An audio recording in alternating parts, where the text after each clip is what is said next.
से प्रशांत Joshi lecturer electronics आपका स्वागत करता हूं।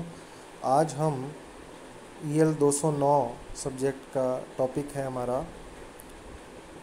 LCR ब्रिज, इसका अध्ययन करेंगे। LCR, L मतलब inductance, C means capacitance, R मतलब रेजिस्टेंस। तो LCR ब्रिज बेसिकली ये बैलेंसिंग के सिद्धांत पे कार्य करता है। इसके लिए हम अभी संतुलन की इक्वेशंस देखेंगे किस तरीके से लिखी जाती हैं। तो बेसिकली इसमें सोर्सेज और डिटेक्टर्स का यूज़ होता है।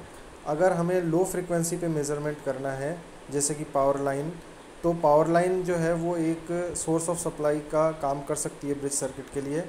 लेकिन हाई फ्रिक्वेंसी इलेक्ट्रॉनिक ऑसिलेटर्स जो हैं वो ब्रिज के लिए यूनिवर्सली यूज्ड किए जाते हैं एज ए सप्लाई सोर्स। इन हाई फ्रिक्वेंसी का ऑसिलेटर्स का फ़ायदा ये है कि एक तो कांस्टेंट फ्रिक्वेंसी देते हैं और इजीली एडजस्टेबल होते हैं।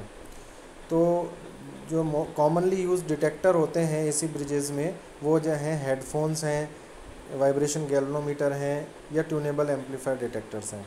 तो अब हम सबसे पहले देखें कि एक जनरल जो बेसिक एसी ब्रिज नेटवर्क कैसा होता है। इसमें यहाँ Z1, Z2, Z3, Z4 जो हैं ये इम्पीडेंसेस हैं, ये जनरल हमने लिखी हैं। इसमें फिर जो चूँकि हम जानते हैं Z = R + J ω/L होता है या R + J 1/C ω होता है। यानी कि अगर आप L यूज़ कर रहे हैं या C यूज़ कर रहे हैं उसके अकॉर्डिंगली इम्पीडेंस Z की वैल्यू होगी। तो जैसा इस चित्र में देख रहे हैं कि E1 जो है वो इन दोनों पॉइंट्स के बीच का पोटेंशियल है, यानी इस ब्रांच के अक्रॉस पोटेंशियल है, और ये पोटेंशियल AD और AB के बीच में बराबर है। इसी प्रकार से ब्रांच BC के बीच में भी जो पोटेंशियल है वो E3 है, और यहाँ CD के बीच में जो ये Z4 लगी हुई है हमारी इम्पीडेंस, Z4 के अक्रॉस जो पोटेंशियल है वो E4 होगा, और Z2 के अक्रॉस जो हमारा पोटेंशियल है वो E2 होगा। यानी कि हर एक ब्रांच के अक्रॉस जो भी पोटेंशियल्स हैं वो हमने इसमें लिखे हुए हैं, E1, E2, E3 और E4। यहाँ ये जो आप देख रहे हैं ये एक सोर्स है, सप्लाई सोर्स। जैसा मैंने बताया, high frequency source as a oscillator, एक ऑसिलेटर को हम यहाँ पे कनेक्ट करते हैं, और ये एक डिटेक्टर है बीच में। तो हमें ब्रिज के लिए सोर्स भी चाहिए और डिटेक्टर भी चाहिए। तो सोर्स के रूप में हाई फ्रिक्वेंसी ऑसिलेटर यूज़ करते हैं और डिटेक्टर के रूप में हम जैसे हेडफोन या वाइब्रेशन गैल्वेनोमीटर यूज़ कर सकते हैं। तो जब हम सिंगल फ्रिक्वेंसी पे काम करते हैं तो एक ट्यून्ड डिटेक्टर सेंसिटिविटी प्रोवाइड करता है, और वाइब्रेशन गैल्वेनोमीटर्स जो हैं अगर हम डिटेक्टर की तरह यूज़ कर रहे हैं तो वो 5 हर्ट्ज़ से 1000 हर्ट्ज़ के बीच में जनरली उनकी फ्रिक्वेंसी होती है। इसी प्रकार से अगर ट्यूनेबल एम्पलीफायर डिटेक्टर यूज़ कर रहे हैं तो इस डिटेक्टर की फ्रिक्वेंसी रेंज भी 10 हर्ट्ज़ से 100 किलोहर्ट्ज़ के बीच में होगी। तो एक टिपिकली हम ले लेते हैं इसकी 1 किलोहर्ट्ज़ इसकी जैसे सप्लाई फ्रिक्वेंसी है सोर्स की, और 1 वाट इसका आउटपुट पावर है। इस प्रकार से जो बैलेंस, जब ये संतुलित होता है ब्रिज, तो उसका डिटेक्शन हम ओरली हेडफोन से मतलब थ्रू साउंड भी कर सकते हैं और विजुअली भी कर सकते हैं, एक पॉइंटर को गैल्वेनोमीटर पर देख करके। तो अब हम इसकी ये जो इक्वेशंस हैं उसका समझते हैं कि कौन कौन सी इक्वेशंस हैं इसमें यूज़ होती हैं। तो बैलेंस के लिए हम जानते हैं कि E1 = E2 होगा। जैसा भी हमने चित्र देखा था, तो चित्र के अनुसार हम देख सकते हैं कि ये E1 जो है वो E2 ये वाली कंडीशन बनेगी, because the condition for balance of bridge requires that there should be no current through the detector, यानी इस डिटेक्टर के थ्रू जब कोई करंट फ्लो नहीं होगी तभी संतुलन की स्थिति बनेगी। And this requires that potential difference between point B and D should be zero. Point B and D के बीच में पोटेंशियल डिफरेंस ज़ीरो होना चाहिए। Now in this case voltage drop from A to B is equal to the voltage drop from A to D. A to B and A to D voltage drop equal होगा, यानी E1 equal to E2 होगा। तो इसीलिए हमने यहाँ लिखा है E1 equal to E2। और इस चित्र से में जो करंट हमने ली है I1, पहली ब्रांच में I1 करंट है, तो पहली ब्रांच के लिए क्या हो जाएगा, E1 पोटेंशियल की वैल्यू I1 Z1, और दूसरी ब्रांच में क्या है I2 Z2। तो ये दोनों को हमने इक्वेट कर दिया तो हमें ये इक्वेशन 2 मिली। ये हमारी एक सेकंड इक्वेशन हो गई। अब जब बैलेंस की इक्वेशन स्थिति बनेगी, जब बैलेंस होगा तो क्या होगा, I1 equal to I3, I1 equal to I3 होगा। ये इसमें हम देख सकते हैं कि बैलेंस की स्थिति में ये वाली जो करंट है I3 ये इस करंट के बराबर होगी, यानी कि ये करंट जो है वो एज इट इज़ इधर जाएगी, क्योंकि इधर कोई करंट फ्लो नहीं होगी, डिटेक्टर के थ्रू कोई करंट फ्लो नहीं हो रही है, ज़ीरो है। तो सारी की सारी करंट जो है वो I1 इक्वल टू I3 होगी।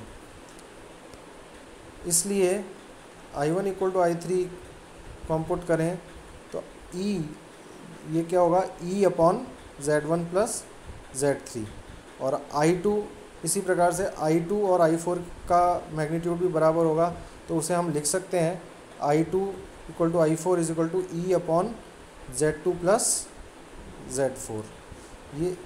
ये हमारी इक्वेशन नंबर 3 है और ये इक्वेशन नंबर 4 है। अब अगर हम इक्वेशन 3 और 4 को इक्वेशन 2 में पुट करें, यानी इन दोनों इक्वेशंस को हम इस इक्वेशन में पुट करें तो हमें, और उसके बाद हम सॉल्व करें तो ये वैल्यूज़ पुट करने के बाद सॉल्व अगर हम करते हैं तो हमें क्या मिलेगा, Z1 Z4 is equal to Z2 Z3। अब हमें ये ध्यान रखना है कि यहाँ Z जो है वो एक वेक्टर राशि है, इलेक्ट्रिकल वेक्टर है, यानी कि इसका जैसे हम इसको रियल और इमेजिनरी पार्ट्स में डिनोट करते हैं, R प्लस JX अगर हम लिखते हैं तो उसमें जो J के साथ X है वो उसका इमेजिनरी पार्ट है और R जो है वो रियल पार्ट है। इसे हम पोलर फॉर्म में भी लिख सकते हैं। तो जब हम इसे कार्टेशियन कोऑर्डिनेट्स की बजाय अगर हम Z को पोलर फॉर्म में, ध्रुवीय फॉर्म में लिखें तो क्या होगा, Z1 को हम लिखेंगे Z1 का परिमाण एंड एंगल θ1। इसी प्रकार से Z4 को क्या लिखेंगे, Z4 का एम्पलीट्यूड और एंगल θ4। तो चूँकि यहाँ ये दोनों मल्टीप्लाई हो रहे हैं तो इनका जो मैग्नीट्यूड्स हैं वो दोनों Z1 और Z4 मल्टीप्लाई हो जाएंगे, और जो इनके कोणांक हैं यानी कि जो एंगल्स हैं वो दोनों ऐड हो जाएंगे। ये हमने मैथमेटिक्स में भी पढ़ा है कि जब दो कॉम्प्लेक्स नंबर्स का मल्टीप्लिकेशन होता है तो उनके मैग्नीट्यूड तो मल्टीप्लाई हो जाते हैं लेकिन उनके जो कोणांक हैं वो जुड़ जाते हैं। और इसी प्रकार से Z2 Z3 है तो इसमें भी ऐसा ही हो जाएगा, इनके भी कोणांक θ2 प्लस θ3 जुड़ जाएंगे। अब जो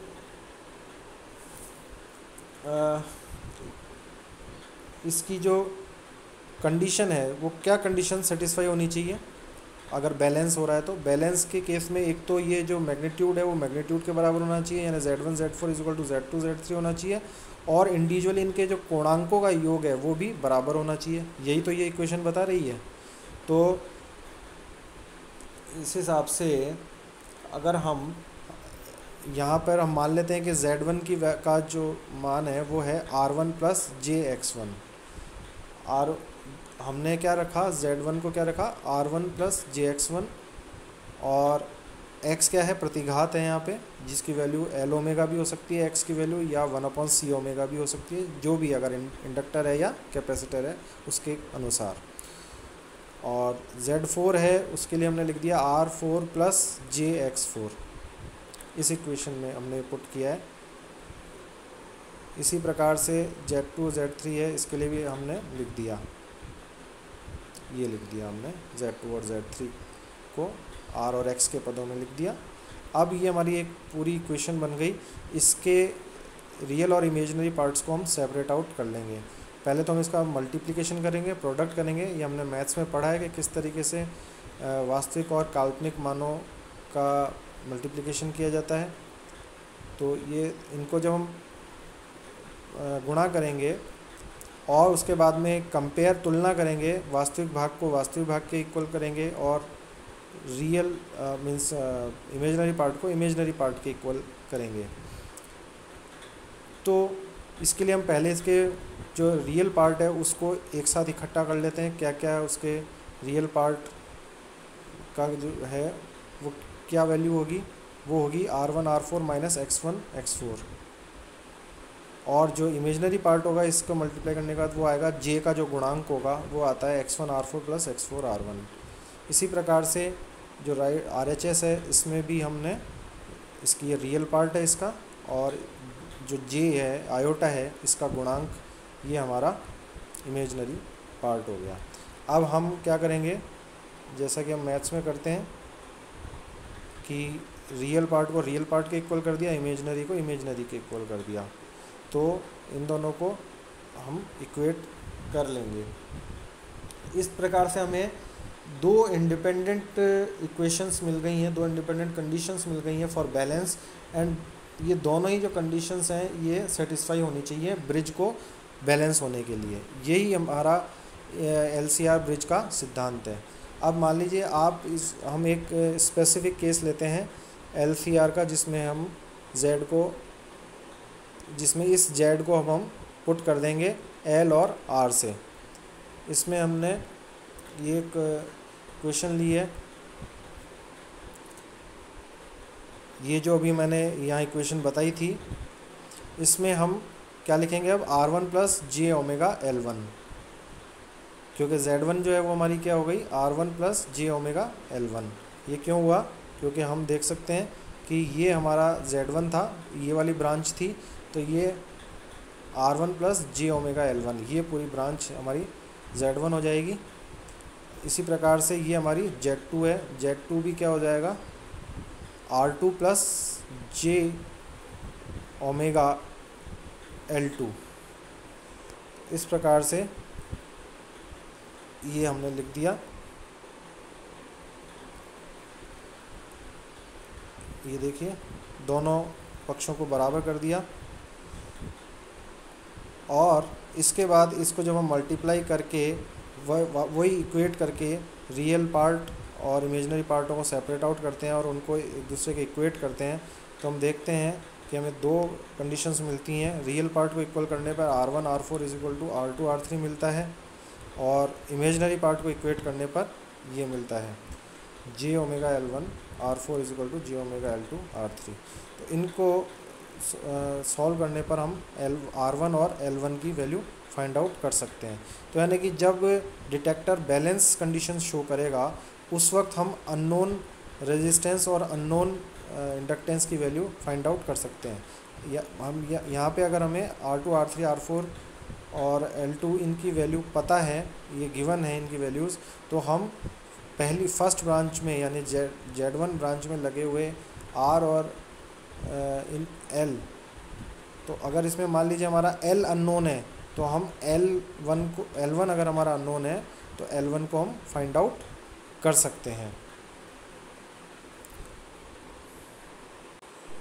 तो हम ये कंक्लूड कर सकते हैं कि two balanced equations are always obtained from an AC bridge circuit, and for balance in AC bridge both magnitude and phase relationship must be satisfied. This requires that real and imaginary terms must be separated, which gives two independent equations.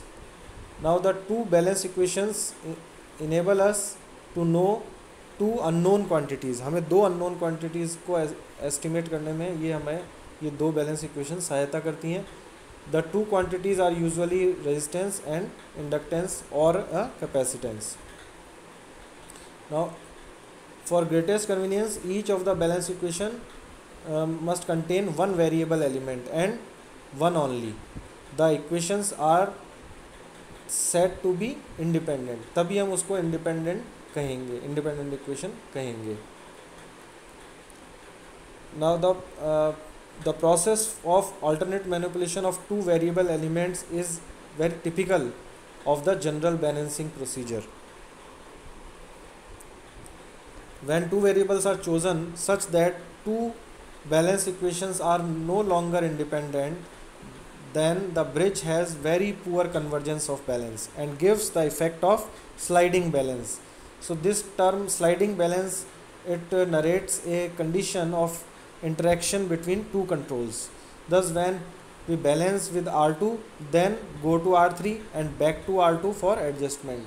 यानी कि कभी R2 को adjust किया तो फिर R3 की setting बिगड़ जाएगी, और R3 को एडजस्ट करते हैं तो R2 की बिगड़ जाएगी. तो यानी कि हमें दोनों का ही जो है सोच करके चलना होता है कि R2 और R3 दोनों का एडजस्टमेंट हमें एक साथ करना पड़ता है. We find a new apparent balance point. Thus the balance point appears to move or slide and settles only to final position after many adjustments. यानी बहुत सारे एडजस्टमेंट करने पड़ते हैं तब जाकर के वो फाइनली सेटल होता है. Now in case two balance equations are independent, not more than 2 or 3 adjustments of variable elements would be necessary to obtain balance. In case we choose two variable components such that the two equations are not independent, the balance procedure becomes very cumbersome and time consuming. For example, if we choose R2 and R3 as variable elements, the two equations are no longer independent. तब वो अगर हम R2 और R3 को as a variable element लेते हैं तो दोनों इक्वेशंस जो है वो स्वतंत्र इंडिपेंडेंट इक्वेशन नहीं रह पाएंगी. क्यों? क्योंकि R3 जो है वो दोनों इक्वेशंस में आएगा उस केस में. Thus R3 is adjusted to satisfy the equation. तो R3 जो है वो इस तरह से एडजस्ट किया जाता है कि वो इस इक्वेशन को सेटिस्फाई करे, इस इक्वेशन को सेटिस्फाई करे. And its value may be farther removed from which satisfies this equation. So there are two adjustments, one resistive and the other reactive. That there are two adjustments, one resistive and other reactive, and it must be very thoughtful balance. So adjustments must be made alternatively until they converge on the balance point. तो इस प्रकार से हम LCR bridge का ये सिद्धांत है और इसका उपयोग हम LCR मीटर में करते हैं. LCR मीटर का जो प्रयोग होता है वो डिसिपेशन फैक्टर निकालने में, क्यू फैक्टर निकालने में, या L और C की वैल्यू ज्ञात करने में भी होता है. लेबोरेटरी में हम बेंच टॉप LCR मीटर या हमारा hand held LCR meter use करते हैं तो उसमें इस सिद्धांत का प्रयोग होता है, वहाँ पर इसका एप्लीकेशन है. धन्यवाद.